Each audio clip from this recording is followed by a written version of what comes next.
Hello everyone, welcome back to my channel. I hope कि आप सब बढ़िया होंगे।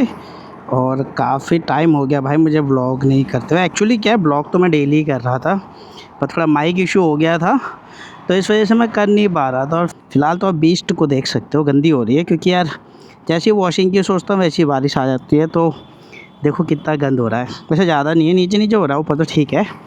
और फिलहाल बीस्ट कैसा लग रहा है भाई कमेंट करके बता देना। और फ़िलहाल तो हम चलते हैं ऑफिस की ओर। और गाड़ी भी आप देख सकते हो 6074 चल पड़ी है, यानी कि मुझे इसको ले जाना है 65 पे, मतलब 6500 के आसपास मुझे सर्विस के लिए जाना है, जो कि थर्ड सर्विस है। फ़िलहाल ना गला भी थोड़ा बैठ गया है क्योंकि मैं थोड़ा छुट्टियों पे था कुछ काम से, तो थोड़ा ठंडा वंडा पकड़ लिया, गला बिल्कुल वो हो गया है। तो आवाज़ कैसी आ रही है कमेंट करके बताना। फ़िलहाल तो आवाज़ अच्छी आएगी क्योंकि भाई मैंने ना वो जो वायर वाला जो माइक था ना सोनी का वो हटा दिया, क्योंकि यार बहुत दिक्कत हो रही है। नहीं भी ख़राब हुई है तो कम से कम 10 से 12 वीडियोस ख़राब हुई है मेरी, क्योंकि मैंने सोचा मैं एक बैकअप के लिए थोड़ा डे नाइट का ऐसे ब्लॉग शूट करके मैंने ना भाई सब बना के ये सोचा कि एक बार मैं एडिट करके रख लूँगा। मैंने इतनी बस यही एक छोटी सी गलती मुझसे हो गई। अगर मैं एक वीडियो चेक कर लेता तो शायद बाकी वीडियोस नहीं बनाता। तो इस वजह से मुझे ना इतनी दिक्कत हो गई। जब मैंने एडिटिंग की तब मुझे पता चला वॉइस इतनी ख़राब हो रही थी, क्योंकि ऐसा लग रहा था यार वो सोनी वाले माइक में पता नहीं क्यों इतना इशू है। अब पता नहीं वो माइक ख़राब है या जो उसका वॉइस गेन है वो पता नहीं इतना हाई है कि मतलब हम कैमरे से कम भी कर रहे हैं तो भी कुछ फ़ायदा नहीं हो रहा, क्योंकि एक्चुअली वो बनाई कैमरों के लिए है माइक। तो हो सकता है वो वैसे ब्लॉगिंग के लिए है, जैसे आप इंटरव्यूज़ करते हो या जो भी है उस टाइप की चीज़ों के लिए बना हुआ है। तो मोटो ब्लॉगिंग में क्या है, मुंह पे ही है वो माइक, तो इसलिए वॉइस बहुत ज़्यादा ओवर होके आ रही है।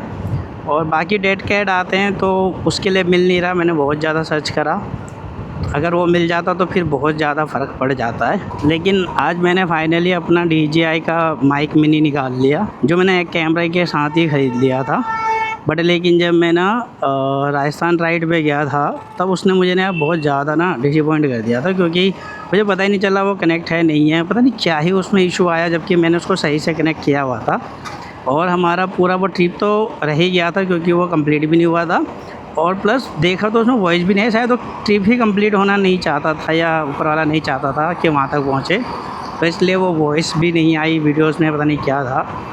पर जो भी था, कहते हैं ना जो होता है अच्छे के लिए होता है। तो फ़िलहाल तो अब देखते हैं वॉइस कैसी आ रही है, क्योंकि देखो DJI का है तो वॉइस अच्छी आएगी, मैं सीधी सी बात है, क्योंकि वायरलेस माइक है ये ऑटोमेटिक ही नॉइज़ को हटा देता है। और आप कितना भी ज़्यादा तेज़ बोलो या मतलब कम बोलो तो ये उसके अकॉर्डिंग अपने आप ही वॉइस को सेट कर लेता है। तो ये चीज़ अच्छी लगती है इसमें। अगर आप धीरे बोलोगे तो ये तेज़ कर देगा, अगर आप थोड़ा सा लाउड बोल देते हो तो ये ऑटोमेटिकली उसको लो कर देता है, मतलब ये आवाज़ को फटने नहीं देता। तो ऐसी टेक्नोलॉजी इसके अंदर है तो बहुत अच्छी लगती है मुझे। बट लेकिन अभी थोड़ा डर सा भी लग रहा है, क्योंकि मैंने ना इसको ऐसे मैग्नेटिक के साथ अटैच किया हुआ है, जो माइक जो हेलमेट का जो चिन माउंट पे जो कवर होता है ना, मैंने उसके ऊपर उसे माउंट किया हुआ है। इसे क्या हो गया भाई यार, इसमें भी अलग ही इशू है।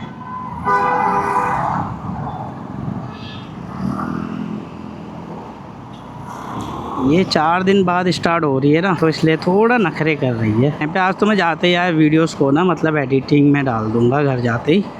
मैं इतना रिस्क नहीं लूँगा यार वीडियोस को मतलब बना के रख दो फिर 2-4 इकट्ठे कर लो यार, अब वो नहीं करना।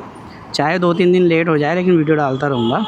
क्या क्या सोचा था और क्या क्या हो रहा है, पता है क्या है, आप कुछ भी करना चाहो ना तो सपोर्ट तो हर कोई करता है, पर ऐसे ना चाहता कोई नहीं है। चाहे अगर ये रियलिटी है, क्योंकि साथ में कितने बंदे आपके होंगे वो बोलेंगे ज़रूर भाई कब क्या हो रहा है, ड्रीम को पूरा करने की बातें करेंगे, लेकिन बोलेंगे एक भी दिन भी नहीं आपसे कि राइड पे क्यों नहीं गए, क्या हो गया। इसलिए सब अपना इंटरटेनमेंट करते हैं गप्पे मार के, लेकिन ऐसा सपोर्ट कोई नहीं करता। तो इसलिए अब ना फालतू की चीज़ों से बाहर निकलते हैं थोड़ा और रियलिटी को जीते हैं। तो दूसरों की बातों पे ध्यान नहीं दे के ना आगे बढ़ते हैं। और रही बात ट्रैवलिंग की, तो यार अभी थोड़ा इशू है, तो कोशिश तो है जल्दी से कोई टूर हो जाए, बट थोड़ा सा प्रॉब्लम चल रही है। लेकिन ठीक है, तब तक आप दिल्ली के ब्लॉग ही एंजॉय करो। और दिल्ली में ना आता तो ब्लॉगिंग का मज़ा इसलिए नहीं आता क्योंकि इतना ट्रैफिक होता है ना, तो होता है जल्दी जल्दी ऑफिस पहुंचना है और फिर ये सब झंझट देख के ना और भी मन ख़राब हो जाता है। तो ब्लॉगिंग का तो मतलब है यार फ्री माइंड होके एकदम रिलैक्स होके, या फिर चलो आप जॉब पे नहीं जाते हो, बस आप ब्लॉगिंग के ही पर्पज़ से निकले हो तो बंदा माइंड फ्री होता है। तो इसलिए मैं ना नाइट में ज़्यादा कर रहा था ब्लॉगिंग, क्योंकि सुबह यही हो जाता लेट वगैरह। अभी थोड़ा फुंतरू स्कूल जाने लग गई तो इस वजह से थोड़ा टाइम मिल जा रहा, नहीं तो फिर फुंतरू तो छोड़ती नहीं है भाई। उसने बोल दिया कि भाई पापा चलो तो चलना है भाई, कुछ भी हो जाए। तो इस वजह से लेट बहुत हो रहा था, तो इसलिए मैं नाइट में ही कर रहा था ब्लॉगिंग। और अभी जब स्कूल जाने लग गए अब तो थोड़ा सा टाइम मिल जाता, तो इसलिए मैं आपके लिए ये डे में ब्लॉग बना पा रहा हूँ। तो बाकी वीडियोज़ यार कैसी लगती है कमेंट ज़रूर करना, और मैं तो कोशिश कर रहा हूँ आप लोग के लिए ज़्यादा से ज़्यादा मेहनत करने की, तो आप लोग सपोर्ट बना के रखना। और देखो कितना यार बहुत ज़्यादा ट्रैफिक मिलता है यार दिल्ली में ना, मंडे को तो खास कर यार। और भाई मेरी वीडियोज़ ना यार आप लोग कहाँ से देख रहे हो, एक बार कमेंट ज़रूर करना यार, मेरे को पता तो चले, क्योंकि यार मैसेज तो आते ही है वीडियोज़ में, बट लेकिन ना यार पता नहीं चलता ना बहुत। अभी बीच में जब मेरे एक्सेसरीज़ का जब मुझे इशू हुआ था तो मेरे को कॉल मतलब मुझे मैसेज आए थे, तो मुंबई से भाई देख रहा था, तो उसने बताया था हमारे मुंबई में भी ऐसे दिक्कत हो रही है, मतलब स्कूटी ही नहीं मिल रही। तो यार उस दिन बहुत अच्छा लगा कि यार मतलब ठीक है, मतलब हमारे वीडियो जैसे दूर दूर से बंदे देखते हैं। तो जो भी भाई लोग जहाँ से देख रहे हैं यार एक बार कमेंट करके ज़रूर बताना कि आप लोग कहाँ से वीडियोस देख रहे हो, ताकि कभी फ्यूचर में हम आप लोगों के वहाँ भी आ सके राइड करके, तो मज़ा आ जाएगा इसी बहाने और मिल भी लेंगे। बाकी जिन भाइयों की ड्रीम है ये गाड़ी और उनको नहीं मिली है, मैं भगवान से दुआ करेंगे कि जल्दी आप लोगों की भी ड्रीम पूरे हो और आपको गाड़ी मिले जल्दी। मैं स्पेशली ना मंडे को ये रूट अवॉइड कर देता हूँ, क्योंकि ना अभी यहाँ से तो गाड़ी जा रही है बट नीचे उतरते ही ना बहुत ज़्यादा ट्रैफिक मिलेगा, बहुत ही ज़्यादा जिसे कहते हैं। तो इसलिए मुझे ना हौस खास ग्रीन पार्क वाला रूट सही लगता है मंडे को। और वहाँ भी आगे गार्गी कॉलेज के पास जाम मिलता है, लेकिन वो जाम नहीं होता, वो चलता रहता है। यहाँ पे थोड़ा पंचिल पार्क पे हो जाता है बहुत ही ज़्यादा, तो इसलिए मैं इस रूट को ले लेता हूँ मंडे को खासकर, तो सही लगता है, थोड़ा ट्रैफिक से भी बच जाते हैं। और यही रोड है जो एम्स को जा रहा है, और इधर राइट को वापस जाओगे तो वही महरौली पहुंच जाओगे। तो फ़िलहाल टाइम भी 11:51 हो गए हैं, मुझे 12 बजे पहुंचना होता है। 4 दिन बाद जा रहा हूं तो भाई थोड़ा सा तो लेजीपना आ ही जाता है, थोड़ा ट्रैवलिंग में भी शरीर दुखा हुआ है तो इसलिए थोड़ा हो जाता है। तो बाकी तो यार थोड़ा तेज़ इसलिए भगा रहा हूँ ना, देखो पता चल जाएगा ना कि नॉइस आ रहा है नहीं आ रहा है। एक बार हेलमेट का ना वाइजर हटा लेते हैं, और ये वाइजर हटा के देख रहा हूँ मैं वॉइस कैसी आ रही होगी, क्योंकि DJI का माइक बहुत ज़्यादा चीज़ों को क्लेम करता है, जैसे नॉइस को रोकता है और ये वो है, तो वो देखते हैं। और फ़िलहाल इसे बंद कर देता हूँ क्योंकि लूज ही लग रही है मुँह पे। तो अभी थोड़ी देर के लिए खोला था, देखते हैं एडिटिंग में ना कि कैसे इसकी वॉइस आ रही है। तो अभी दोस्तों 2026 चल रहा है, तो मैंने ना 25 में DJI का ये एक्शन 5 प्रो लिया था GoPro को चेंज करके, क्योंकि GoPro में सच में बहुत दिक्कत है भाई, बहुत ज़्यादा सर दर्द कैमरा था वो। मैं ये नहीं कह रहा कि उसे यूज़ करके मैं बोल रहा हूँ ये ख़राब है भाई, पहले तो उसकी चीज़ें ना चलती ही नहीं है, उसके जितने भी प्रोडक्ट हैं वो किसी न किसी तरह ख़राब हो जाते हैं कुछ ही टाइम में। पर ये सबसे ज़्यादा उसका जो प्रॉब्लम था वो मीडिया मोड का था, इतना महंगा था बट लेकिन पता नहीं क्यों वो कुछ टाइम बाद अपने आप ही काम करने बंद कर देते थे। और जब आपको पता है ये एक्शन कैमरा है, बस इससे ब्लॉगिंग करेंगे वीडियो शूट करेंगे तो भाई आप 3.5 mm जैक ऑलरेडी दे दो। आपने टाइप सी दिया और टाइप सी का कोई भी माइक उस पर लग नहीं सकता, और माइक लगाने के लिए आपको मीडिया मोड लगाना पड़ेगा। मतलब कितनी मतलब कैसी ऐसी हरकतें करी थी ना, ऐसे क्या हुआ, वही कहने वाली बात है, लूट सको तो लूटो, कोई क्या ही कर सकता है। तो इसलिए भाई DJI ने सुनी सबकी दिक्कत और वो लेके आए अपना कैमरा। भाई क्या कैमरा लेके आए भाई, कहर मचा दिया भाई, कहर। GoPro को तो ख़त्म ही कर दिया भाई, इंडस्ट्री ख़त्म है उसकी तो इसके आगे। मैं कह रहा हूँ GoPro क्या आने वाले कितने भी उसके कैमरे आ जाए भाई, वो कभी भी ना DJI को टक्कर नहीं दे पाएंगे, ये मेरे से लिख लो भाई। DJI का कैमरा भाई फीलिंग ही ऐसी आती है ना, पकड़ के देखो इस कैमरे को। मैंने जब GoPro पकड़ा था तब मुझे लगा था यार भाई क्या चीज़ है, लेकिन जब मैंने DJI एक्शन 5 प्रो लिया ना तब मुझे पता चला भाई ये चीज़ है। DJI अपने ना कैमरे के अंदर ही ना इतनी सारी चीज़ें दे देता है जिन्हें आपको ख़रीदने की ज़रूरत ही नहीं है फालतू पैसे दे के। तो GoPro क्या करता है भाई, फालतू के तो पैसे ही चार्ज करता है, वो देता ही नहीं है कुछ आपको। तो भाई यही सबसे बड़ा इशू था जिसकी वजह से मुझे GoPro छोड़ना पड़ा, क्योंकि ना मेरी ना इतनी राइड ख़राब हुई है ना GoPro से, मैं आपको बता नहीं सकता। कितनी बार तो ऐसा हुआ भाई, चीज़ें सब कुछ ठीक है और आधे टाइम ठीक चला, और ख़ासकर पता है जब वो आप नाइट में या मॉर्निंग में मतलब वीडियो शूट करते हो तो बहुत अच्छा काम करेगा। थोड़ी भी धूप की रोशनी स्टार्ट हो जाए और भाई कैमरा इतना हीट हो जाता था जिसका कोई भी मतलब नहीं हुआ कि यार क्यों हीट हो रहा है।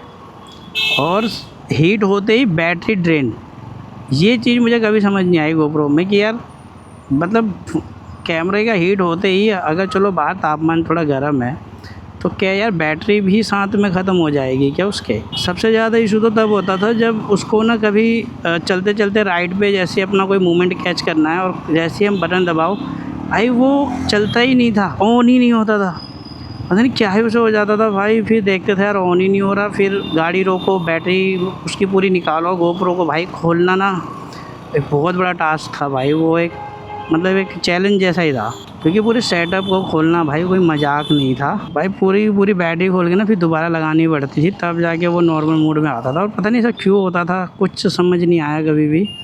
और बहुत ज़्यादा कितनी बार तो उंगलियां मतलब लाल हो जाती थी, इतना दबा दबा के, मतलब वो ऑन ही नहीं होता था भाई, उसकी बटन को दबा दबा के थक जाता था, पूरे अंगूठे पे निशान बन जाता था। वो बहुत ज़्यादा सरदर्द था भाई, बहुत ही ज़्यादा, जिसे कहते हैं थोड़ा नहीं बहुत, मतलब हद से ज़्यादा दिक्कतें थी भाई गोप्रो में। गोप्रो बेकार कैमरा भाई, मैं तो साफ बोल रहा हूँ। ठीक है, हम पे ऑप्शन नहीं था, हमने उस समय कोई था भी नहीं, DJI था भी तो शायद मेरे को उस समय आइडिया था नहीं ज़्यादा, तो हम जब से वीडियो देख रहे थे तब से गोप्रो का ही नाम सुना था। और DJI का आई थिंक मेरे ख्याल से एक्शन 2 या एक्शन 3 था ऑलरेडी, पर वही है शुरू में चाइनीज़ कंपनी बोल दिया था, तो हम भी थोड़ा ये सोचते थे कि यार नहीं यार कोई बात हो जाए, ख़राब हो जाए, तो पता नहीं था उस समय, मैं ज़्यादा जानता भी नहीं था कि DJI क्या चीज़ है। तो जब समझे थोड़ा बहुत तब तक तो देर हो गई ना, और उसके बाद पता चला DJI से बेस्ट तो प्रोडक्ट किसी के है ही नहीं भाई। ये गोप्रो तो इसके आसपास भी नहीं आता। सोचो भाई इनकी बैटरियाँ 1-1 घंटे से ऊपर का बैटरी बैकअप देती हैं, और गोप्रो की बैटरी ना फिर कुछ ही देर चलती थी, कुछ ही देर, मतलब मैं देर ही बोलूँगा, मैं नहीं बोलूँगा आधा घंटा दिखा रहा है, वो आधा घंटा कभी नहीं चलती थी। जितनी देर के लिए आप उसे ऑन करोगे, 2-5 मिनट की वीडियो शूट करके आप उसे बंद करोगे तो भाई वो बैटरी ना कम से कम नहीं भी है ना वो 15% 20% ख़त्म हो जाती थी। वो समझ ही नहीं आता था भाई, ये मतलब ऐसे ना किस्तों पे चलानी पड़ती थी, और कितनी बार तो उसको कनेक्ट करके रखना पड़ता था पावर बैंक से, और कंटिन्यू फिर उसको ऐसे ही चला के रखो, राइड करते रहो। यार बहुत ज़्यादा ना इशू थे उसमें। ठीक है, वो टाइम भी कुछ सीखने को मिला उससे भी। मेरे को जाना उस साइड, अब यहाँ पे ना मेट्रो काम चला। ये रोड ना सबसे बुरा लगता है भाई, मनहूस रोड है ये मेरे लिए सबसे ज़्यादा। इस रोड को मैंने कभी ना भाई अच्छा देखा ही नहीं है। मैं दिल्ली में मतलब GK के एरिया में रहता था बचपन से, और मैंने ये BRT रोड ना, मतलब जब ये BRT था ना तब तो भाई मुझे तो इससे घटिया रोड ही नहीं लगी कोई। और किस वो चूतिया ने डिज़ाइन किया था मेरे को ये भी नहीं पता भाई, मैं तो उसको समझदार बोलूँगा नहीं जिसने वो बनाई थी। मतलब वो क्या बनाने की कोशिश की थी भगवान ही जानता है। मतलब लाइनें बना रखी थी भाई बस के लिए अलग, और बस तो वो बेवकूफ़ जिसने वो बनाया था ना भाई, मतलब क्या ही बोलूँ मैं, बीचों बीच में स्टैंड थे भाई, और बसें आती थी भाई इधर से उधर से। ओह इधर से भी बंद कर दिया भाई अब तो ये थी भाई छोटी सी एक कहानी DJI एक्शन प्रो तक पहुँचने की। और आई होप कि बहुत से लोगों ने गोप्रो में ये इशू फेस किए होंगे, और जिन्होंने किए हैं भाई कमेंट करके ज़रूर बताना कि आप लोग भी ऐसे परेशान हुए थे अपने गोप्रो के साथ जैसे मैं तो बहुत ज़्यादा हुआ। मैंने तो भाई गोप्रो लेके सबसे ज़्यादा पैसा का किसी पे इन्वेस्ट किया था ना, तो मैंने किया था भाई उसके मीडिया मोड पे। मतलब मैंने तो 3-3 चार्जर तो मीडिया मोड ही ख़राब हो गए थे। पता नहीं क्यों ख़राब होते थे भगवान ही जाने, ना तो बारिश में यूज़ कर रहे हैं ना कुछ, तो वो थोड़ा टाइम अच्छे चलते थे फिर ख़राब हो जाते थे। तो मेरा सबसे ज़्यादा पैसा जो वेस्ट हुआ है ना वो गोप्रो के मीडिया मोड में ही हुआ है। मतलब मैंने तो OLX तक मैंने वो मीडिया मोड खरीदे हैं, क्योंकि यार एक टाइम ऐसा गया था कि हम थक गए थे कि यार ये 7-8 हज़ार रुपये का गोप्रो का मीडिया मोड ही लेते रहेंगे क्या यार, मतलब काम तो हमारा इतना है नहीं। और मैं ऐसा नहीं है कि उसको कंटिन्यू चला रहा था, मैं तो राइड पे जब जाता था तभी यूज़ करता था, और वो वैसे तो खोल के रख देता, मैं गोप्रो पे भी नहीं कनेक्ट करके रखता था, क्योंकि मैंने सुना था उसके साथ कनेक्ट करके नहीं रखना चाहिए। तो जब वो बिना कनेक्ट करे रखे ख़राब हो गया तो उसके बाद मैंने कनेक्ट करके रखना शुरू कर दिया, फिर वैसे भी ख़राब हो गया, तो मुझे समझ आ गया कि कैसे भी रख लो ख़राब ही होगा। तो ये बड़ा सरदर्द था, तो मैंने नहीं भी लिए ना 3 से 4 के आसपास मैंने तो मीडिया मोड ही खरीदूँगा। आप सोचो कितना पैसा लगा होगा मेरा। तो यार मैं थक गया था उससे, और सबसे ज़्यादा ये दिक्कत तो वही थी कि वो ऑन ही नहीं होता था किसी टाइम, तो और ऑन हो गया किसी टाइम तो पता चला भाई उसके अंदर ऑडियो ही नहीं आ रही। पता नहीं उसमें कुछ ना कुछ इशू होते थे यार भाई। उसने बहुत टॉर्चर किया है मेरे को। मेरी ना इतनी सारी राइड ख़राब हुई है ना उसकी वजह से, मैं बता नहीं सकता। मतलब लगा लो, एक तो वैसी प्लेटिना थी मेरे पास, तो ज़्यादा पावर तो होती नहीं है, और जो रास्ता मेरे को ना सच में 10 घंटे में कंप्लीट करना था ना, वो उसकी वजह से 12 घंटे लग जाते थे। क्योंकि मैं कितनी जगह पे तो गोप्रो को ही मतलब ऑन ऑफ करने में ही 15 से 20 मिनट खर्च कर देता था अपने, क्योंकि वो ऑन ही नहीं होता था किसी टाइम। तो 10,000 बैटरी अंदर बाहर कर लो तब भी कोई फ़ायदा नहीं होता था। पहले यार बड़ा सर दर्द हुआ, तो बस इसी वजह से मैं एक्शन 5 प्रो पे शिफ्ट हुआ। वो भी मैंने 2025 में अपने बर्थडे पे ही लिया था अपने लिए, क्योंकि मेरे को पता था कि यार चलो अब कुछ तो अपने लिए भी लेना। और जो मेरे को तो प्यारी नहीं चीज़ों से है, तो मैं ज़्यादा फालतू में चीज़ों पे ध्यान देता नहीं। और मेरा एक छोटा सा ड्रीम है, सपना है, तो मैं बस कोशिश करता हूँ इसको किसी भी तरह ना पूरा करूँ अपना। और इतना वैसा कुछ नहीं है। लोग तो मुझसे बहुत पूछते हैं पैसे के लिए ये वो। देखो मैं तो पैसों के लिए नहीं सोचता इतना, क्योंकि इतना मैं परेशान भी नहीं होता। क्योंकि देखो पैसों को लेके अगर मैं सोचूंगा और आगे बढ़ने की कोशिश करूंगा तो मैं कभी बढ़ ही नहीं सकता। मैं यूट्यूब पे सिर्फ अपनी लाइफ, अपनी जर्नी को जीने के लिए आया हूँ, और लोगों तक वो चीज़ पहुँचाने की। देखो मतलब बोर मत हो, और जब परेशान रहते हो या कुछ भी है आपकी लाइफ में, तो आप लोग ना उसे जियो, उससे परेशान मत हो। तो इन्जॉय करो उन पलों को, वीडियोस बनाओ। जैसे टिकटॉक आया तो टिकटॉक पे बनाया, तो ऐसे लोग करते रहते हैं। तो ऐसे यूट्यूब आया तो मेरे को भी क्रेज़ लगा, मैं भी आया, तो मैंने इन्वेस्टमेंट किया। इसलिए नहीं कि मैं इससे पैसे कमाता हूँ, बस मैं चाहता हूँ कल को जब हमारा टाइम जब निकल जाए ना, तब लोग भी बोले या हम भी यार खुद की वीडियोस देखें हम बैठ के ना आराम से कि यार हमने ये सब किया। लेकिन ड्रीम रह गया, क्योंकि बहुत सारी चीज़ें रह जाती हैं ना। तो यही है छोटी सी मेरी एक कहानी। तो फ़िलहाल तो वीडियो कैसा लगा कमेंट कर देना, और मैं मिलता हूँ आपसे अपनी अगली वीडियो में। तब तक के लिए सभी को टाटा।